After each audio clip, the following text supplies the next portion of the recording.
सिदिकिया राज्य करियाको आरंभ करिया बेले 21 वर्ष बयस्क होइतिले ओ से जेरुसालेम रे 11 वर्ष राज्य कले।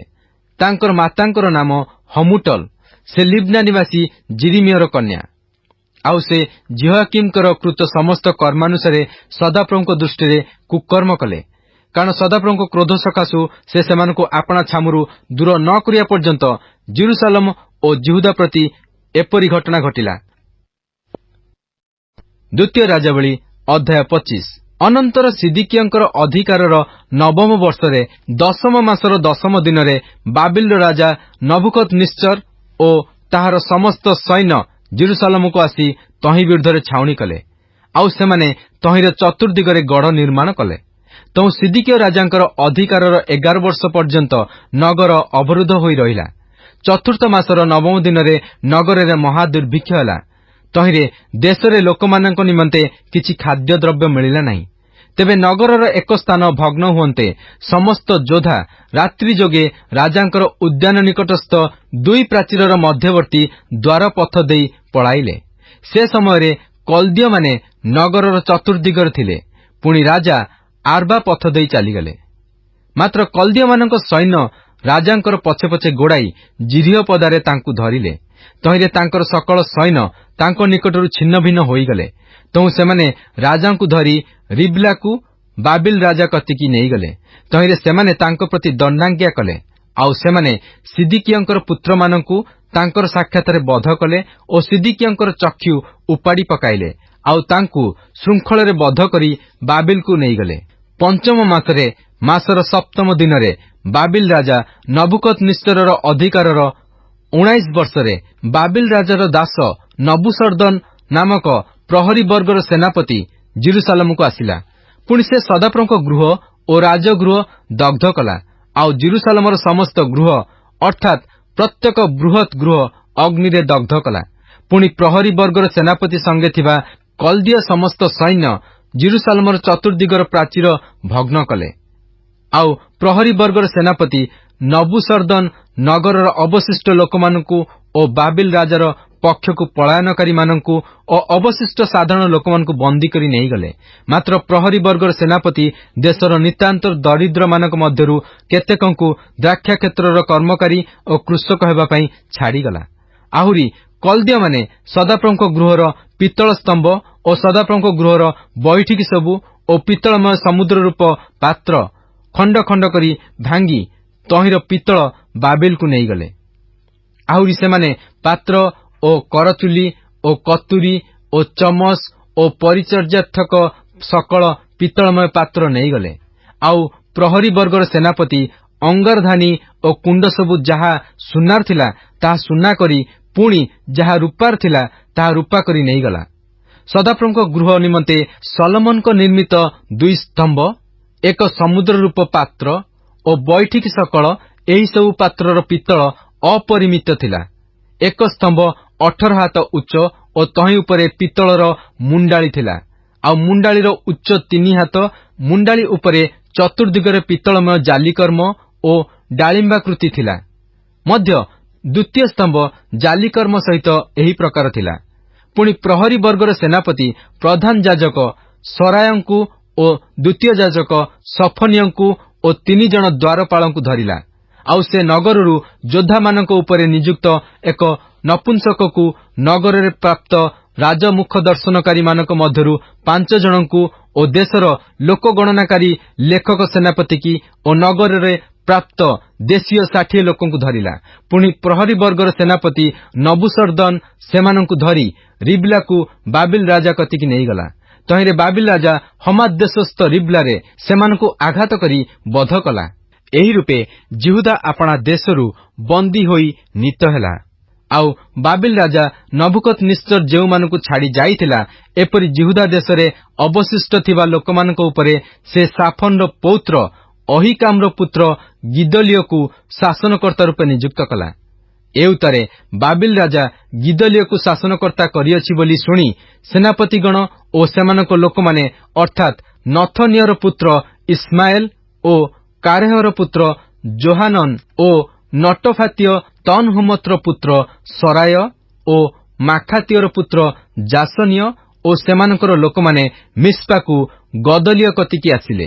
ଏଥିରେ ଗଦଲିୟ ସେମାନଙ୍କ ନିକଟରେ ଓ ସେମାନଙ୍କ ଲୋକମାନଙ୍କ ନିକଟରେ ଶପଥ କରି ସେମାନଙ୍କୁ କହିଲା, କଲ୍ଦୀୟମାନଙ୍କର ଦାସମାନଙ୍କ ସକାଶୁ ଭୀତ ନ ହୁଅ, ଦେଶରେ ବାସ କରି ବାବିଲ ରାଜାର ସେବା କର, ତହିଁରେ ତୁମ୍ଭମାନଙ୍କର ମଙ୍ଗଳ ହେବ।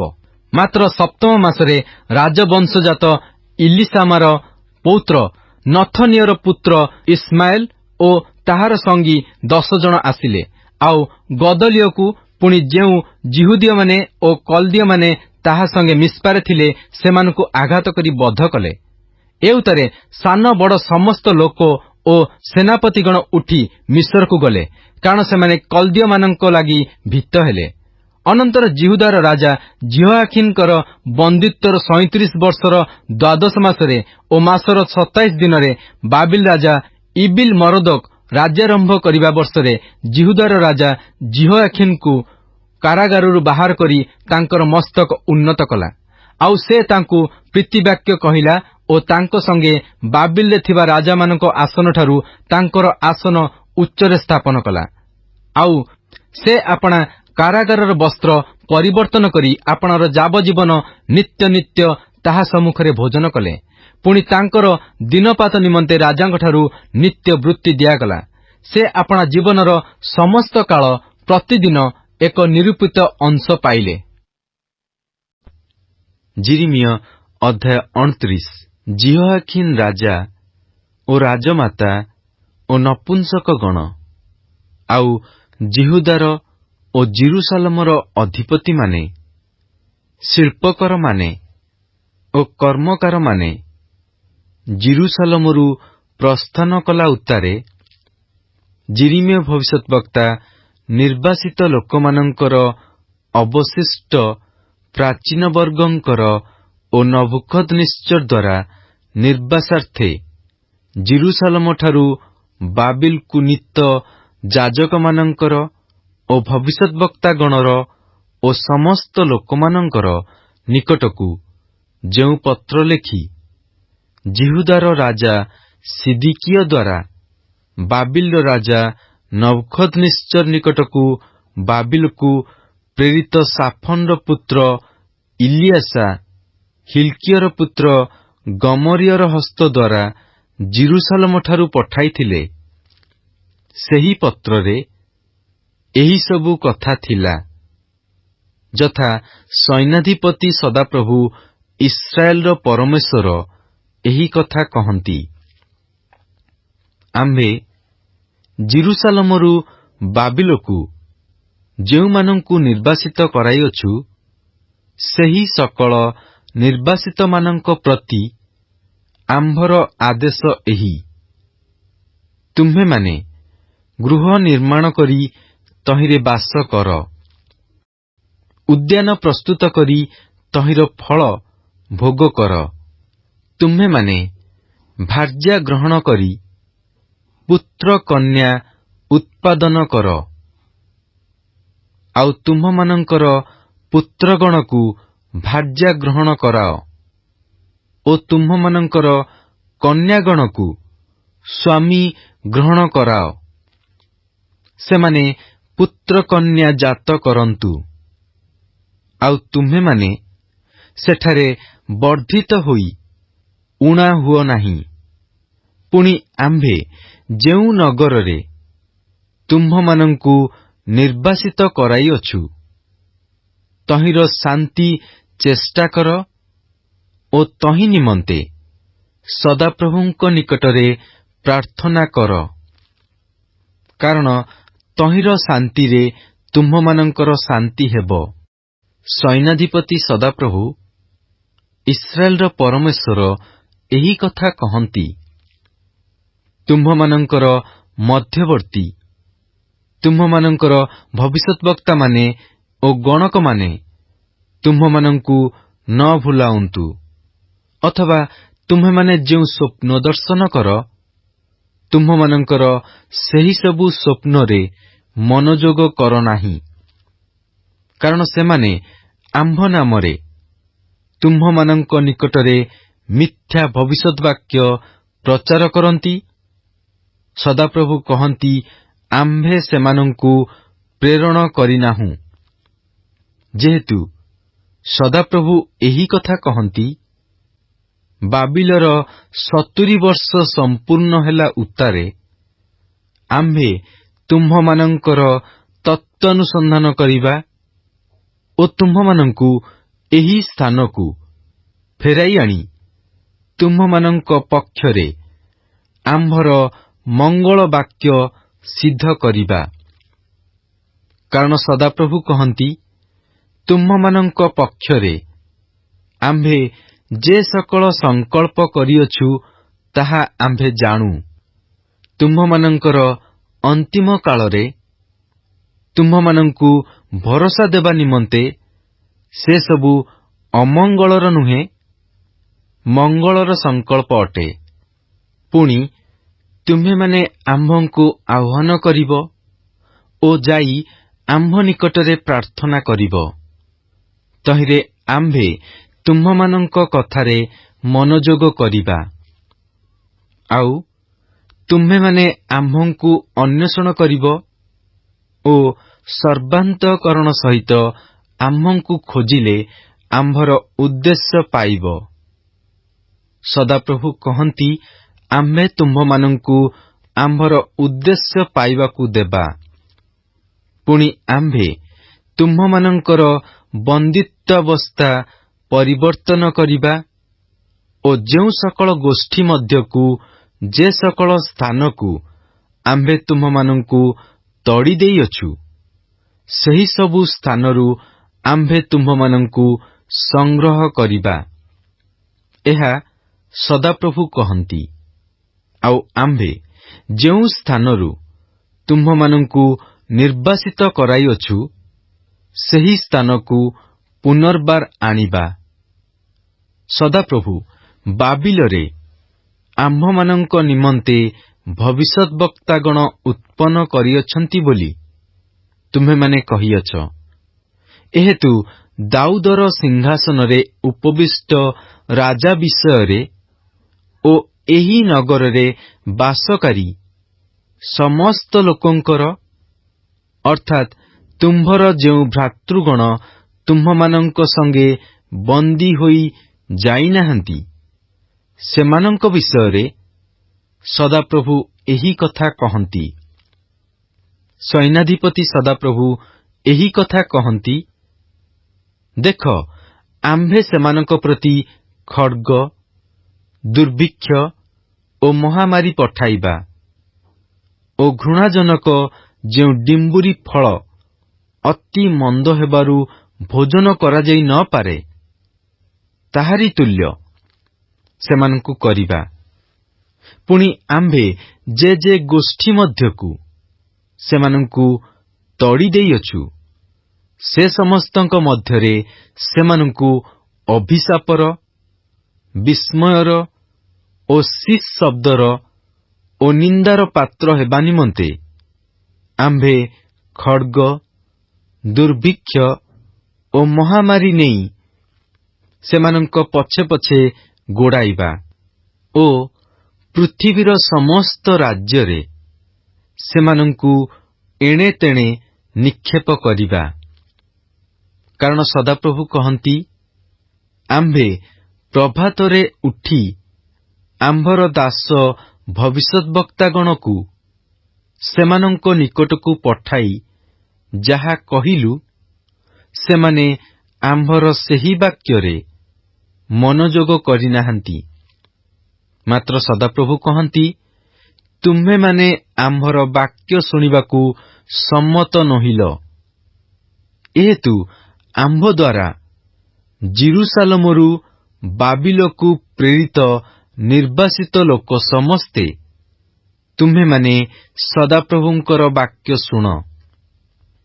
କୋଲାୟର ପୁତ୍ର ଆହବ ଓ ମାସେୟର ପୁତ୍ର ସିଦିକିୟ ଆମ୍ଭ ନାମରେ ତୁମ୍ଭମାନଙ୍କ ନିକଟରେ ମିଥ୍ୟା ଭବିଷ୍ୟତ୍ ବାକ୍ୟ ପ୍ରଚାର କରନ୍ତି।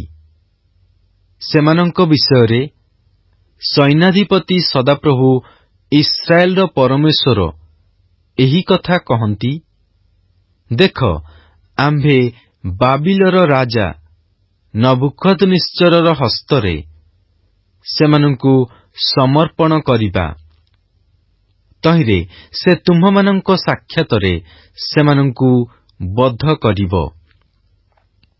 ପୁଣି ବାବିଲରେ ଜିହୁଦାର ନିର୍ବାସିତ ଯେତେ ଲୋକ ଅଛନ୍ତି, ସେମାନଙ୍କ ମଧ୍ୟରେ ସେହି ଦୁଇ ବ୍ୟକ୍ତିର ଉପଲକ୍ଷରେ ଏହି ଅଭିଶାପର କଥା ପ୍ରଚଳିତ ହେବ, ଯଥା ବାବିଲର ରାଜା ଯେଉଁମାନଙ୍କୁ ଅଗ୍ନିରେ ଭାଜିଥିଲା, ସେହି ସିଦିକିୟ ଓ ଆହାବ ପରି ସଦାପ୍ରଭୁ ତୁମ୍ଭମାନଙ୍କୁ କରନ୍ତୁ।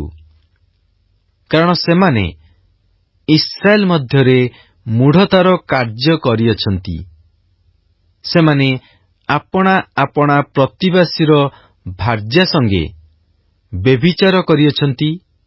ପୁଣି ଆମ୍ଭେ ଯାହା ଆଜ୍ଞା କରିନାହୁଁ, ଏପରି ମିଥ୍ୟା କଥା ଆମ୍ଭ ନାମରେ କହିଅଛନ୍ତି। ସଦାପ୍ରଭୁ କହନ୍ତି, ଆମ୍ଭେ ଜାଣୁ ଓ ଆମ୍ଭେ ସାକ୍ଷୀ ଅଛୁ।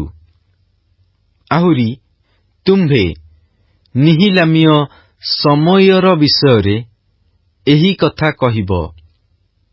ସୈନ୍ୟାଧିପତି ସଦାପ୍ରଭୁ ଇସ୍ରାଏଲର ପରମେଶ୍ୱର ଏହି କଥା କହନ୍ତି, ତୁମ୍ଭେ ଜିରୁସାଲମ ସ୍ଥିତ ସମସ୍ତ ଲୋକଙ୍କ ନିକଟକୁ ଓ ମାସେୟର ପୁତ୍ର ସଫନ୍ୟ ଯାଜକ ଓ ଅନ୍ୟାନ୍ୟ ସମସ୍ତ ଯାଜକମାନଙ୍କ ନିକଟକୁ ଆପଣା ନାମରେ ଏହି ପତ୍ର ପଠାଇଅଛ, ଯଥା କେହି ବାତୁଳ ହୋଇ ଆପଣାକୁ ଭବିଷ୍ୟଦ୍ବକ୍ତା ପରି ଦେଖାଇଲେ ତାହାକୁ ହରିକାଠରେ ଓ ବେଡ଼ିରେ ରଖିବା ପାଇଁ ସଦାପ୍ରଭୁଙ୍କ ଗୃହରେ ତୁମ୍ଭେମାନେ ଯେପରି ରକ୍ଷକ ସ୍ୱରୂପ ହେବ, ଏଥିପାଇଁ ଜିହୋୟାଦା ଯାଜକର ବଦଳରେ ସଦାପ୍ରଭୁ ତୁମ୍ଭକୁ ଯାଜକ କରିଅଛନ୍ତି।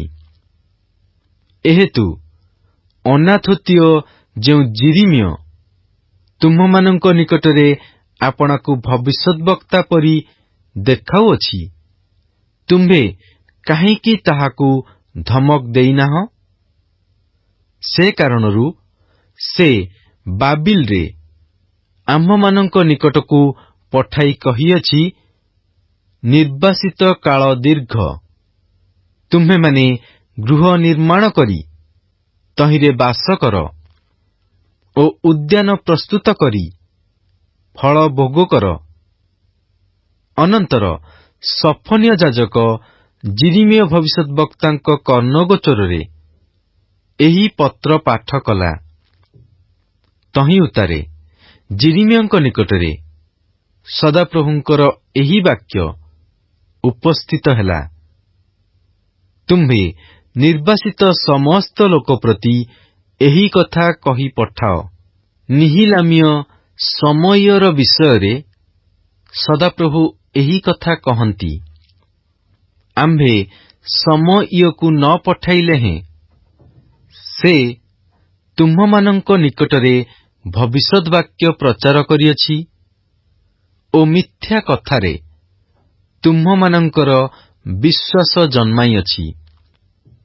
ଏହେତୁ ସଦାପ୍ରଭୁ ଏହି କଥା କହନ୍ତି, ଦେଖ, ଆମ୍ଭେ ନିହିଲାମୀୟ ସମୟକୁ ଓ ତାହାର ବଂଶକୁ ଦଣ୍ଡ ଦେବା। ଏହି ଲୋକମାନଙ୍କ ମଧ୍ୟରେ ବାସ କରିବା ପାଇଁ ତାହାର କେହି ରହିବେ ନାହିଁ, ଆଉ ଆମ୍ଭେ ଆପଣା ଲୋକମାନଙ୍କ ପ୍ରତି ଯେଉଁ ମଙ୍ଗଳ କରିବା, ତାହା ସେ ଦେଖିବ ନାହିଁ।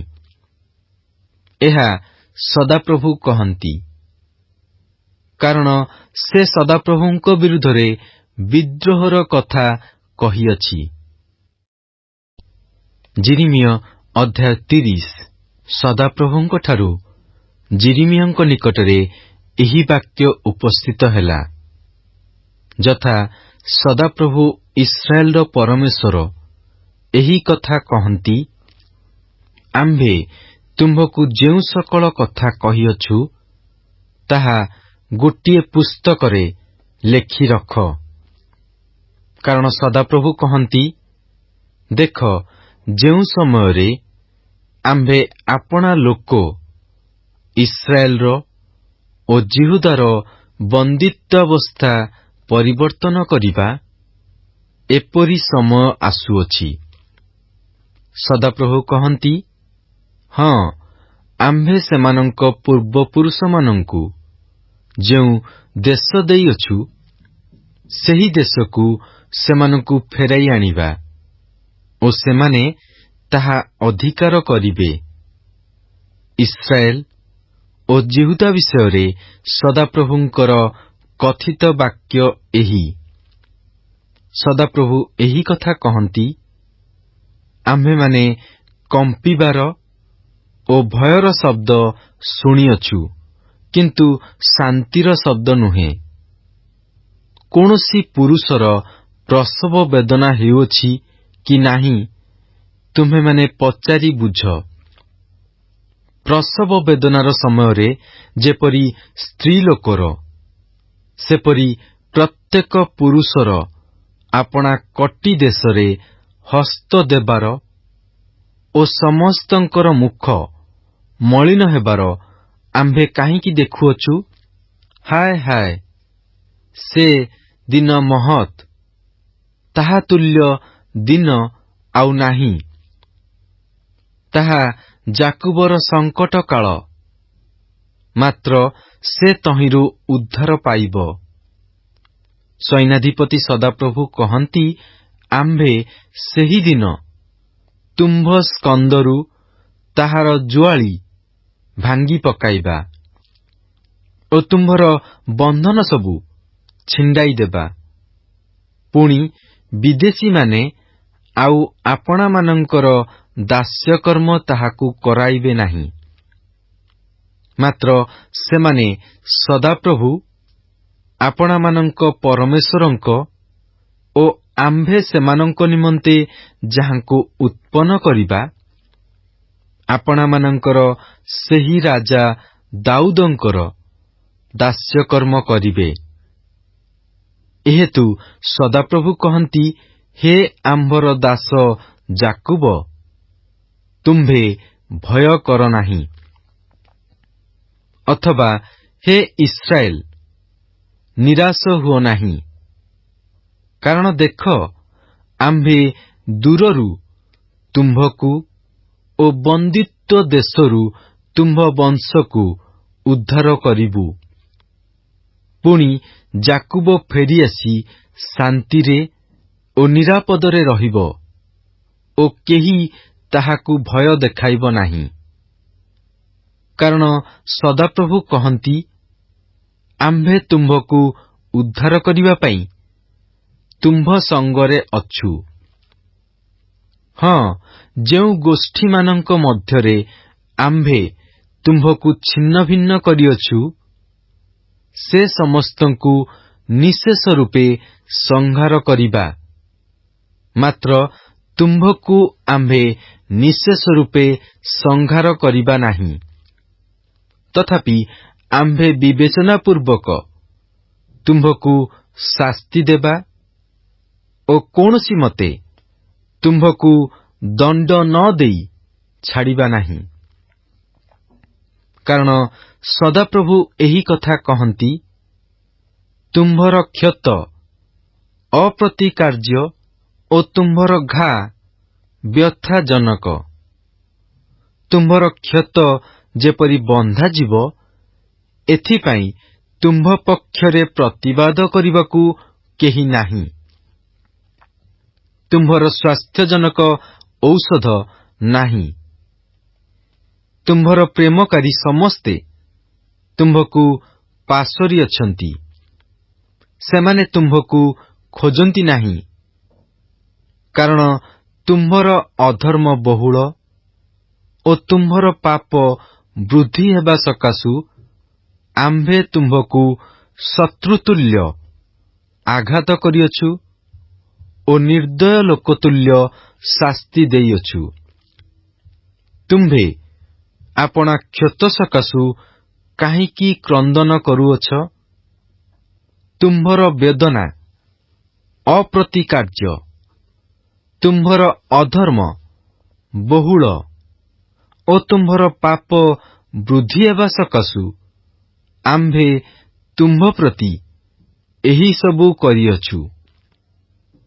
ଏହେତୁ ଯେଉଁମାନେ ତୁମ୍ଭକୁ ଗ୍ରାସ କରନ୍ତି ସେମାନେ ଗ୍ରାସିତ ହେବେ ଓ ତୁମ୍ଭର ବିପକ୍ଷ ସମସ୍ତେ ସେମାନଙ୍କର ପ୍ରତ୍ୟେକ ଜଣର ବନ୍ଦିତ୍ୱ ସ୍ଥାନକୁ ଯିବେ ଓ ଯେଉଁମାନେ ତୁମ୍ଭକୁ ଲୁଟନ୍ତି ସେମାନେ ଲୁଟିତ ହେବେ। ଯେଉଁମାନେ ତୁମ୍ଭର ଦ୍ରବ୍ୟ ହରଣ କରନ୍ତି ସେ ସମସ୍ତଙ୍କର ଦ୍ରବ୍ୟ ଆମ୍ଭେ ହରଣ କରାଇବା।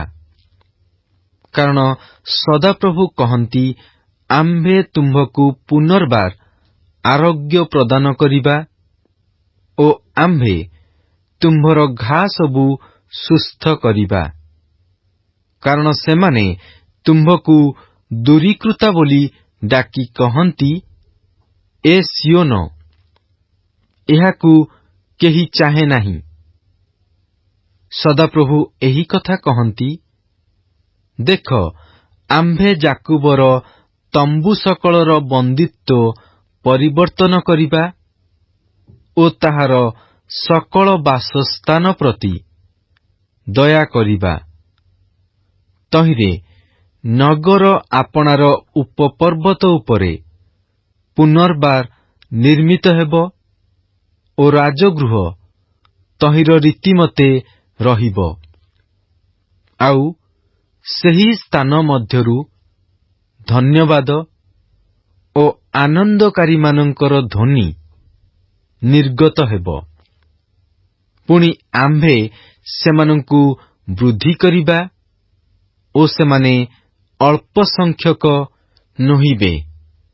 ଆହୁରି ଆମ୍ଭେ ସେମାନଙ୍କୁ ଗୌରବାନ୍ୱିତ କରିବା ଓ ସେମାନେ କ୍ଷୁଦ୍ର ନୋହିବେ।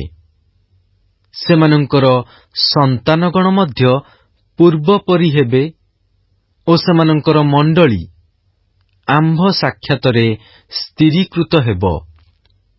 ଓ ଯେଉଁମାନେ ସେମାନଙ୍କର ଉପଦ୍ରବ କରନ୍ତି ସେ ସମସ୍ତଙ୍କୁ ଆମ୍ଭେ ଶାସ୍ତି ଦେବା। ପୁଣି ସେମାନଙ୍କର ଅଧିପତି ସେମାନଙ୍କ ମଧ୍ୟରୁ ହେବେ ଓ ସେମାନଙ୍କର ଶାସନକର୍ତ୍ତା ସେମାନଙ୍କ ମଧ୍ୟରୁ ନିର୍ଗତ ହେବେ। ଆଉ ଆମ୍ଭେ ତାଙ୍କୁ ଆପଣାର ନିକଟବର୍ତ୍ତୀ କରାଇବା ଓ ସେ ଆମ୍ଭ ନିକଟକୁ ଆସିବେ। କାରଣ ସଦାପ୍ରଭୁ କହନ୍ତି, ଆମ୍ଭ ନିକଟକୁ ଆସିବା ପାଇଁ ଯେ ସାହସ କରିଅଛନ୍ତି ସେ କିଏ? ପୁଣି ତୁମ୍ଭେମାନେ ଆମ୍ଭର ଲୋକ ହେବ, ଆମ୍ଭେ ତୁମ୍ଭମାନଙ୍କର ପରମେଶ୍ୱର ହେବା। ଦେଖ, ସଦାପ୍ରଭୁଙ୍କର ତୋଫାନ ଅର୍ଥାତ୍ ତାହାଙ୍କର ପ୍ରଚଣ୍ଡ କ୍ରୋଧ, ସର୍ବନାଶକାରୀ ତୋଫାନ ନିର୍ଗତ ହୋଇଅଛି। ତାହା ଦୁଷ୍ଟମାନଙ୍କ ମସ୍ତକରେ ଲାଗିବ। ସଦାପ୍ରଭୁ ଆପଣା ମନର ଅଭିପ୍ରାୟ ସଫଳ ଓ ସିଦ୍ଧ ନ କରିବା ପର୍ଯ୍ୟନ୍ତ ତାହାଙ୍କର ପ୍ରଜ୍ୱଳିତ କ୍ରୋଧ ନିବୃତ୍ତ ନୋହିବ। ତୁମ୍ଭେମାନେ ଅନ୍ତିମ କାଳରେ ଏହା ବୁଝିବ। ଯିରିମିୟ ଅଧ୍ୟାୟ 31। ସଦାପ୍ରଭୁ କହନ୍ତି, ସେ ସମୟରେ ଆମ୍ଭେ ଇସ୍ରାଏଲର ସମୁଦାୟ ଗୋଷ୍ଠୀର ପରମେଶ୍ୱର ହେବା ଓ ସେମାନେ ଆମ୍ଭର ଲୋକ ହେବେ। ସଦାପ୍ରଭୁ ଏହି କଥା କହନ୍ତି। ଖଡ୍ଗରୁ ରକ୍ଷାପ୍ରାପ୍ତ ଲୋକମାନେ ପ୍ରାନ୍ତରରେ ଅନୁଗ୍ରହ ପ୍ରାପ୍ତ ହେଲେ, ଅର୍ଥାତ୍ ଆମ୍ଭେ ତାହାକୁ ବିଶ୍ରାମ ଦେବା ପାଇଁ ଗମନ କଲାବେଳେ ଇସ୍ରାଏଲ ତାହା ପ୍ରାପ୍ତ ହେଲା। ସଦାପ୍ରଭୁ ପୁରାତନ କାଳରେ ମୋତେ ଦର୍ଶନ ଦେଇ କହିଲେ, ହଁ, ଆମ୍ଭେ ଚିରସ୍ଥାୟୀ ପ୍ରେମରେ ତୁମ୍ଭକୁ ପ୍ରେମ କରି ଆସିଅଛୁ। ଏହେତୁ ସ୍ନେହପୂର୍ଣ୍ଣ କରୁଣାରେ ଆମ୍ଭେ ତୁମ୍ଭକୁ ଆକର୍ଷଣ କରିଅଛୁ। ହେ ଇସ୍ରାଏଲ କୁମାରୀ, ଆମ୍ଭେ ତୁମ୍ଭକୁ ପୁନର୍ବାର ଗଢ଼ିବା ଓ ତୁମ୍ଭେ ଗଢ଼ାଯିବ। ତୁମ୍ଭେ ପୁନର୍ବାର ଆପଣା ତବଲରେ ବିଭୂଷିତା ହେବ ଓ ଆନନ୍ଦକାରୀମାନଙ୍କ ସଙ୍ଗେ ନୃତ୍ୟ କରି ଗମନ କରିବ। ତୁମ୍ଭେ ପୁନର୍ବାର ସମରିୟାର ପର୍ବତରେ ଦ୍ରାକ୍ଷାକ୍ଷେତ୍ର ପ୍ରସ୍ତୁତ କରିବ। ରୋପଣକାରୀମାନେ ରୋପଣ କରି ତହିଁର ଫଳ ଭୋଗ କରିବେ। କାରଣ ଯେଉଁ ଦିନରେ ପ୍ରହରୀମାନେ ଇଫ୍ରାଇମ୍ ପର୍ବତରେ ଘୋଷଣା କରି କହିବେ, ଉଠ, ଆମ୍ଭେମାନେ ସିଓନକୁ, ସଦାପ୍ରଭୁ ଆମ୍ଭମାନଙ୍କ ପରମେଶ୍ୱରଙ୍କ ଛାମୁକୁ ଯାଉ, ଏପରି ଦିନ ଆସିବ। କାରଣ ସଦାପ୍ରଭୁ ଏହି କଥା କହନ୍ତି, ତୁମ୍ଭେମାନେ ଯାକୁବ ନିମନ୍ତେ ଆନନ୍ଦରେ ଗାନ କର ଓ ଗୋଷ୍ଠୀବର୍ଗର ଅଗ୍ରଗଣ୍ୟ ନିମନ୍ତେ ଜୟଧ୍ୱନି କର। ତୁମ୍ଭେମାନେ ପ୍ରଚାର କରି ପ୍ରଶଂସା କରି କୁହ, ହେ ସଦାପ୍ରଭୁ, ତୁମ୍ଭେ ଆପଣା ଲୋକ ଇସ୍ରାଏଲର ଅବଶିଷ୍ଟାଂଶକୁ ପରିତ୍ରାଣ କର। ଦେଖ, ଆମ୍ଭେ ସେମାନଙ୍କୁ ଉତ୍ତର ଦେଶରୁ ଆଣିବା, ପୁଣି ପୃଥିବୀର ପ୍ରାନ୍ତ ଭାଗରୁ ସେମାନଙ୍କୁ ଓ ସେମାନଙ୍କ ସହିତ ଅନ୍ଧ ଓ ଛୋଟା, ଗର୍ଭବତୀ ଓ ପ୍ରସବ ବେଦନାଗ୍ରସ୍ତା ସ୍ତ୍ରୀ କି ଏକତ୍ର ସଂଗ୍ରହ କରିବା। ସେମାନେ ମହାଲୋକାରଣ୍ୟ ହୋଇ ଏ ସ୍ଥାନକୁ ଆସିବେ। ସେମାନେ କ୍ରନ୍ଦନ କରୁ କରୁ ଆମ୍ଭ ଦ୍ୱାରା ଆନିତ ହେବେ। ଆମ୍ଭେ ସେମାନଙ୍କୁ ସଜଳ ନଦୀମାନର ନିକଟ ଦେଇ ସଳଖ ପଥରେ ଗମନ କରାଇବା। ସେ ପଥରେ ସେମାନେ ଝୁଣ୍ଟିବେ ନାହିଁ। କାରଣ ଆମ୍ଭେ ଇସ୍ରାଏଲର ପିତା ଓ ଇଫ୍ରାଇମ୍ ଆମ୍ଭର ପ୍ରଥମଜାତ ସନ୍ତାନ। ହେ ଗୋଷ୍ଠୀବର୍ଗ, ତୁମ୍ଭେମାନେ ସଦାପ୍ରଭୁଙ୍କର ବାକ୍ୟ ଶୁଣ ଓ ଦୂରସ୍ଥ ଦ୍ୱୀପସମୂହରେ ତାହା ପ୍ରଚାର କରି କୁହ ଯେ ଇସ୍ରାଏଲକୁ ଛିନ୍ନ ଭିନ୍ନ କଲେ ସେ ତାହାକୁ ସଂଗ୍ରହ କରିବେ, ଆଉ ପାଳକ ଯେପରି ଆପଣା ପଲ ରକ୍ଷା କରେ, ସେପରି ସେ ତାହାକୁ ରକ୍ଷା କରିବେ। କାରଣ ସଦାପ୍ରଭୁ ଯାକୁବକୁ ଉଦ୍ଧାର କରିଅଛନ୍ତି ଓ ତାହା ଅପେକ୍ଷା ବଳବାନର ହସ୍ତରୁ ତାହାକୁ ମୁକ୍ତ କରିଅଛନ୍ତି। ପୁଣି ସେମାନେ ଆସି ସିଓନର ଶୃଙ୍ଗରେ ଗାନ କରିବେ ଓ ସ୍ରୋତତୁଲ୍ୟ ସଦାପ୍ରଭୁଙ୍କ ଉତ୍ତମତାର ନିକଟକୁ ଶସ୍ୟ ଓ ଦ୍ରାକ୍ଷାରସ, ତୈଳ ଓ ପଲର ମେଷବତ୍ସ ଓ ଗୋପଲର ଗୋବତ୍ସ ନିକଟକୁ ବହି ଆସିବେ ଓ ସେମାନଙ୍କର ପ୍ରାଣ ସୁସିକ୍ତ ଉଦ୍ୟାନ ତୁଲ୍ୟ ହେବ। ପୁଣି ସେମାନେ ଆଉ କିଛି ଶୋକ କରିବେ ନାହିଁ। ସେତେବେଳେ କୁମାରୀଗଣ ନୃତ୍ୟରେ, ପୁଣି ଯୁବା ଓ ବୃଦ୍ଧମାନେ ଏକତ୍ର ଆନନ୍ଦ କରିବେ। କାରଣ ଆମ୍ଭେ ସେମାନଙ୍କ ଶୋକକୁ ଆନନ୍ଦରେ ପରିଣତ କରିବା, ଆମ୍ଭେ ସେମାନଙ୍କୁ ସାନ୍ତ୍ୱନା କରିବା ଓ ସେମାନଙ୍କ ଦୁଃଖରୁ ସେମାନଙ୍କୁ ଆନନ୍ଦିତ କରିବା। ଆଉ ଆମ୍ଭେ ପୁଷ୍ଟିକର ଦ୍ରବ୍ୟରେ ଯାଜକମାନଙ୍କର ପ୍ରାଣ ପରିତୃପ୍ତ କରିବା ଓ ଆମ୍ଭର ଲୋକମାନେ ଆମ୍ଭର ଉତ୍ତମତାରେ ପରିତୃପ୍ତ ହେବେ। ଏହା ସଦାପ୍ରଭୁ କହନ୍ତି। ସଦାପ୍ରଭୁ ଏହି କଥା କହନ୍ତି, ରାମାରେ ହାହାକାର ଓ ତୀବ୍ର ରୋଦନର ଶବ୍ଦ ଶୁଣାଯାଏ। ରାହେଲ ଆପଣା ସନ୍ତାନମାନଙ୍କ ନିମନ୍ତେ ରୋଦନ କରୁଅଛି। ସେ ଆପଣା ସନ୍ତାନଗଣର ବିଷୟରେ ପ୍ରବୋଧ କଥା ମାନୁନାହିଁ, କାରଣ ସେମାନେ ନାହାନ୍ତି। ସଦାପ୍ରଭୁ ଏହି କଥା କହନ୍ତି, ତୁମ୍ଭ କ୍ରନ୍ଦନର ଶବ୍ଦ ଓ ଚକ୍ଷୁର ଲୋତକ ନିବୃତ୍ତ କର, କାରଣ ତୁମ୍ଭ କର୍ମର ପୁରସ୍କାର ଦତ୍ତ ହେବ। ଏହା ସଦାପ୍ରଭୁ କହନ୍ତି। ଆଉ ସେମାନେ ଶତ୍ରୁର ଦେଶରୁ ଫେରିଆସିବେ। ସଦାପ୍ରଭୁ କହନ୍ତି, ତୁମ୍ଭର ଅନ୍ତିମ କାଳ ବିଷୟରେ ପ୍ରତ୍ୟାଶା ଅଛି। ଆଉ ତୁମ୍ଭର ସନ୍ତାନଗଣ ପୁନର୍ବାର ଆପଣାମାନଙ୍କର ସୀମାକୁ ଆସିବେ।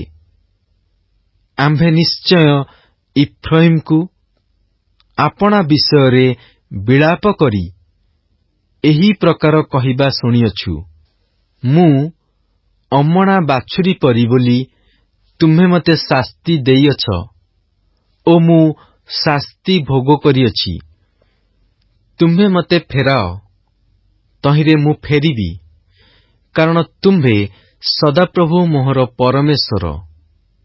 ମୁଁ ଫେରିଲା ଉତ୍ତାରେ ନିତାନ୍ତ ଅନୁତାପ କଲି ଓ ଶିକ୍ଷା ପାଇଲା ଉତ୍ତାରେ ଆପଣା ଉରୁ ଦେଶରେ ଆଘାତ କଲି।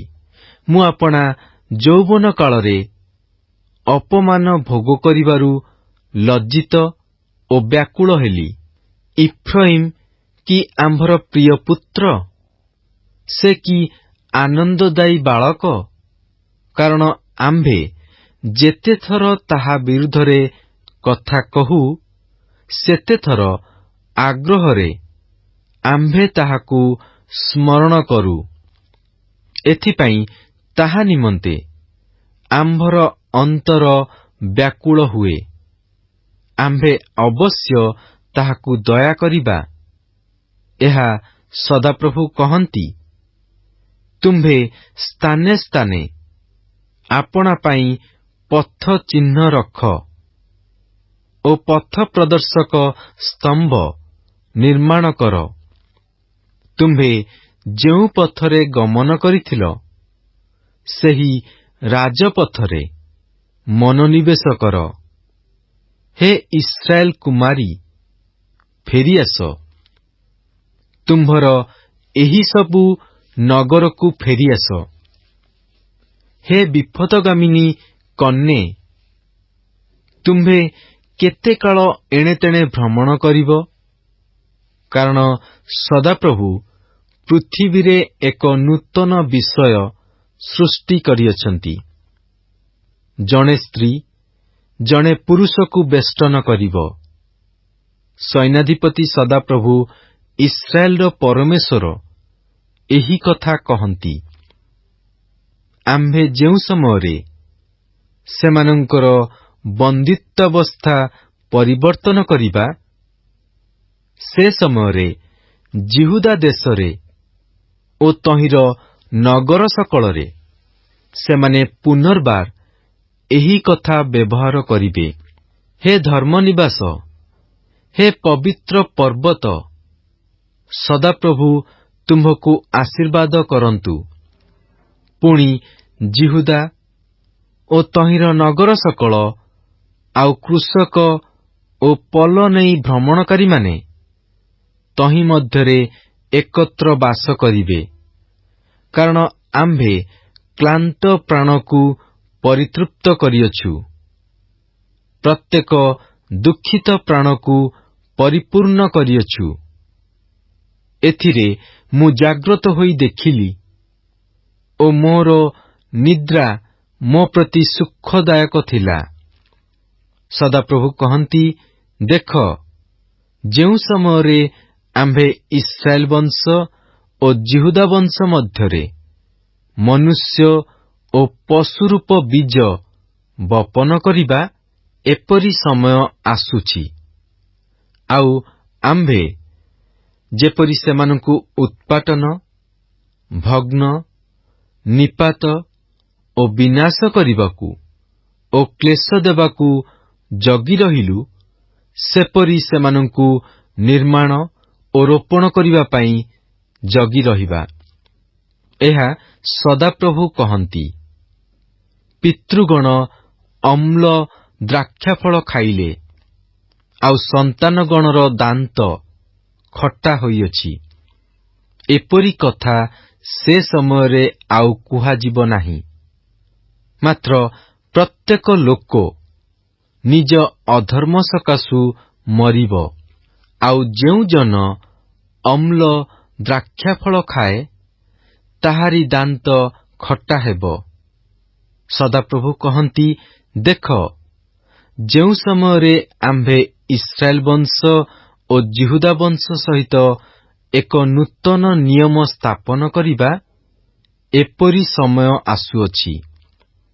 ମିସ୍ର ଦେଶରୁ ସେମାନଙ୍କର ପିତୃପୁରୁଷଗଣକୁ ବାହାର କରି ଆଣିବା ନିମନ୍ତେ ଆମ୍ଭେ ସେମାନଙ୍କର ହସ୍ତ ଧରିବା ଦିନ ସେମାନଙ୍କ ସହିତ ଆମ୍ଭର କୃତ ନିୟମାନୁସାରେ ନୁହେଁ। ସଦାପ୍ରଭୁ କହନ୍ତି, ଆମ୍ଭେ ସେମାନଙ୍କ ସ୍ୱାମୀ ହେଲେ ହେଁ ସେମାନେ ଆମ୍ଭର ସେହି ନିୟମ ଲଙ୍ଘନ କଲେ। ମାତ୍ର ସଦାପ୍ରଭୁ କହନ୍ତି, ସେହି ସକଳ ଦିନର ଉତ୍ତାରେ ଆମ୍ଭେ ଇସ୍ରାଏଲ ବଂଶ ସହିତ ଏହି ନିୟମ ସ୍ଥିର କରିବା। ଆମ୍ଭେ ସେମାନଙ୍କ ଅନ୍ତରରେ ଆମ୍ଭର ବ୍ୟବସ୍ଥା ରଖିବା ଓ ସେମାନଙ୍କ ହୃଦୟରେ ଆମ୍ଭେ ତାହା ଲେଖିବା। ଆଉ ଆମ୍ଭେ ସେମାନଙ୍କର ପରମେଶ୍ୱର ହେବା ଓ ସେମାନେ ଆମ୍ଭର ଲୋକ ହେବେ। ପୁଣି ତୁମ୍ଭେମାନେ ପରମେଶ୍ୱରଙ୍କୁ ଜ୍ଞାତ ହୁଅ ବୋଲି କହି ସେମାନେ ପ୍ରତ୍ୟେକେ ଆପଣା ଆପଣା ପ୍ରତିବେଶୀକି ଓ ପ୍ରତ୍ୟେକେ ଆପଣା ଆପଣା ଭ୍ରାତାକୁ ଆଉ ଶିକ୍ଷା ଦେବେ ନାହିଁ। କାରଣ ସଦାପ୍ରଭୁ କହନ୍ତି, ସେମାନଙ୍କର କ୍ଷୁଦ୍ରତମଠାରୁ ମହତମ ପର୍ଯ୍ୟନ୍ତ ସମସ୍ତେ ଆମ୍ଭକୁ ଜ୍ଞାତ ହେବେ। ଯେହେତୁ ଆମ୍ଭେ ସେମାନଙ୍କର ଅପରାଧ କ୍ଷମା କରିବା ଓ ସେମାନଙ୍କର ପାପ ଆମ୍ଭେ ଆଉ ସ୍ମରଣ କରିବା ନାହିଁ। ଦିବସରେ ଜ୍ୟୋତି ଦେବା ପାଇଁ ଯେ ସୂର୍ଯ୍ୟ ପ୍ରଦାନ କରନ୍ତି ଓ ରାତ୍ରିରେ ଜ୍ୟୋତି ଦେବା ପାଇଁ ଯେ ଚନ୍ଦ୍ରର ଓ ନକ୍ଷତ୍ରଗଣର ବିଧାନାଦି ସ୍ଥାପନ କରନ୍ତି, ଯେ ସମୁଦ୍ରକୁ ସଞ୍ଚାଳିତ କରି ତହିଁର ତରଙ୍ଗ ସମୂହକୁ ଗର୍ଜନ କରାନ୍ତି, ସୈନ୍ୟାଧିପତି ସଦାପ୍ରଭୁଙ୍କ ନାମରେ ଖ୍ୟାତ ସେହି ସଦାପ୍ରଭୁ ଏହି କଥା କହନ୍ତି। ଯେବେ ଏହି ସକଳ ବିଧାନ ଆମ୍ଭ ସମ୍ମୁଖରୁ ବିଚଳିତ ହୁଏ, ତେବେ ଇସ୍ରାଏଲ ବଂଶ ହିଁ ଆମ୍ଭ ସମ୍ମୁଖରେ ସଦାକାଳ ଏକ ଗୋଷ୍ଠୀ ହୋଇ ରହିବା ପାଇଁ ନିବୃତ୍ତ ହେବେ। ଏହା ପ୍ରଭୁ କହନ୍ତି। ସଦାପ୍ରଭୁ ଏହି କଥା କହନ୍ତି। ଯେବେ ଊର୍ଦ୍ଧ୍ୱସ୍ଥ ଆକାଶମଣ୍ଡଳ ପରିମିତ ହୋଇପାରେ ଓ ଅଧସ୍ଥ ପୃଥିବୀର ମୂଳ ଅନୁସନ୍ଧାନ କରାଯାଇପାରେ, ତେବେ ଆମ୍ଭେ ମଧ୍ୟ ଇସ୍ରାଏଲ ବଂଶର କୃତ ସକଳ କ୍ରିୟା ସକାଶୁ ସେମାନଙ୍କୁ ଦୂର କରିଦେବା। ଏହା ସଦାପ୍ରଭୁ କହନ୍ତି। ସଦାପ୍ରଭୁ କହନ୍ତି, ଦେଖ, ଯେଉଁ ସମୟରେ ନଗର ହନନେଲର ଦୁର୍ଗଠାରୁ କୋଣଦ୍ୱାର ପର୍ଯ୍ୟନ୍ତ ସଦାପ୍ରଭୁଙ୍କ ଉଦ୍ଦେଶ୍ୟରେ ନିର୍ମିତ ହେବ, ଏପରି ସମୟ ଆସୁଅଛି। ଆଉ ସେଠାରୁ ପରିମାଣ ରଜୁ ଗାରେବ ଉପପର୍ବତ ପର୍ଯ୍ୟନ୍ତ ସଳଖ ଯିବ ଓ ବୁଲି ଗୋୟା ପର୍ଯ୍ୟନ୍ତ ଯିବ। ପୁଣି ଶବ ଓ ଭସ୍ମର ସମୁଦାୟ ଉପତ୍ୟକା ଓ କିଦ୍ରୋଣ ସ୍ରୋତ ପର୍ଯ୍ୟନ୍ତ सकल क्षेत्र पूर्व दिगस्थ अश्वद्वारर कोण पर्यंत सदाप्रभुଙ୍କ उद्देश्ୟରେ पवित्र ହେବ। ତାହା ସଦାକାଳ ପର୍ଯ୍ୟନ୍ତ ଆଉ ଉତ୍ପାଟିତ କିମ୍ବା ନିପାତିତ ନୋହିବ। Good morning and praise the Lord. आज बाइबल पठन दिन संख्या 122 मंगलवार। आज आंभे माने द्वितीय राजावली 24 पर्व तार 18 पद ठारू 25 पर्व तार 30 पद अर्थात शेष पर्यंत पाठ करियछु। तत्सहित जिरिमिय 29 पर्व ठारू 31 पर्व को मध्य पाठ करियछु। आसंतु आजिर पठित शास्त्रांशर सारांश को बुझिबा पाई चेष्टा करिबा। जेहोयाकीन बंदी होई जिबा परे तार पितृव्य सिद्दीकिय जिहुदार अंतिम राजा भावरे सिंहासन आरोहण कले और से मध्य बाबिलोन प्रति विश्वासघातकता कले। राजा नबुकदनेस्सर पुनर्बार तृतीय थर जेरुसालेम को आक्रमण कला। 3 वर्ष पर्यंत से जेरुसालेम को अवरोध करी रखिला। तत्परे मंदिरर पतन सहित 586 बीसी रे दक्षिण जिहुदा संपूर्ण रूपे परास्त हैला और तार पतन हैला। पलायन करुथबा समय सिद्दीकिय धरा पड़िले। तांको आखि आगरे तांको पुत्र मानकु नबुकदनेस्सर बध कला और तांकर आखि ताड़ी बाबिलोन को घेनी गला। अनेक लोक बंदी होई गले और गदलिय शासनकर्ता भावरे शक्तिहीन दरिद्र लोक मानक उपरे कर्तृत्व कला। किंतु 2 मास उतारे इस्माएल द्वारा से हत हैला। बंदी करी रखा जाइथिबा राजकुमार और नेता मानक निकट को जिरिमिय सदाप्रभुଙ୍କ ठारू प्राप्त वाक्य गोटिए पत्र रे लिखि पठाई सेमानकु कहिले, गृह निर्माण कर, उद्यान प्रस्तुत करी तहिर फल भोग कर, पुत्र कन्या जात करी बाबिलोन रे वर्धित हुओ, उणा हुओ नाही। बाबिलोन रो 70 वर्ष संपूर्ण हैला उतारे आंभे तुम्भ मानकु एही स्थान को फेराई आनिबा। कारण सदाप्रभु कहंती तुम्भ मानक पक्षरे आंभे जे संकल्प करियछु ताहा आंभे जाणु। तुम्भे आंभ निकटरे प्रार्थना करिबो, तहिरे आंभे तुम्भ मानक कथारे मनोयोग करिबा। आउ तुम्भे माने आंभंकु अन्वेषण करिबो और सर्वांतकरण सहित आंभंकु खोजिले आंभर उद्देश्य पाइबो। जिरिमिय 29 पर्व 11 पद ठारू 13 पद। जिरिमियंक पत्र प्राप्त होइथिबा बाबिलोनीय बंदी मानक मध्यरे समयीय जने मिथ्या भाववादी सर्वसाधारण रे जिरिमियंक प्रति एक अनुयोग सूचक पत्र जेरुसालेमस्थ याजक मानक निकट को प्रेरण कला। मात्र सदाप्रभु कहिले जे समयीय और तार संतान माने सेमानकर अबाध्यता बा विद्रोहर वाक्य सकाशे दंडित हेबे। इस्राएल रो पुनः संस्थापनर संवाद घोषणा करागला। एही संवाद जेरुसालेम मंदिरर पुनर्निर्माण और काल संपूर्ण हुंते मसीहଙ୍କ राज्यर आगमनर अपेक्षा करबाकू आंभ मानकू प्रोत्साहित करे। तत्परे विश्वासी मानक सहित एक नूतन नियम स्थापन हेबा विषय जहा मोशांक नियमर नूतनीकरण अटे से संबंध रे सदाप्रभु जिरिमियंक द्वारा घोषणा करी कहि अछन्ते। यह थिला आजिर पठित शास्त्रांशर सारांश। ख्रीष्टଙ୍କ ठारे एकत्र आहा यह कि आशीर्वादर विषय अटे। प्रभु आजिर पठन रे आम समस्तଙ୍କୁ आशीर्वाद करंतु।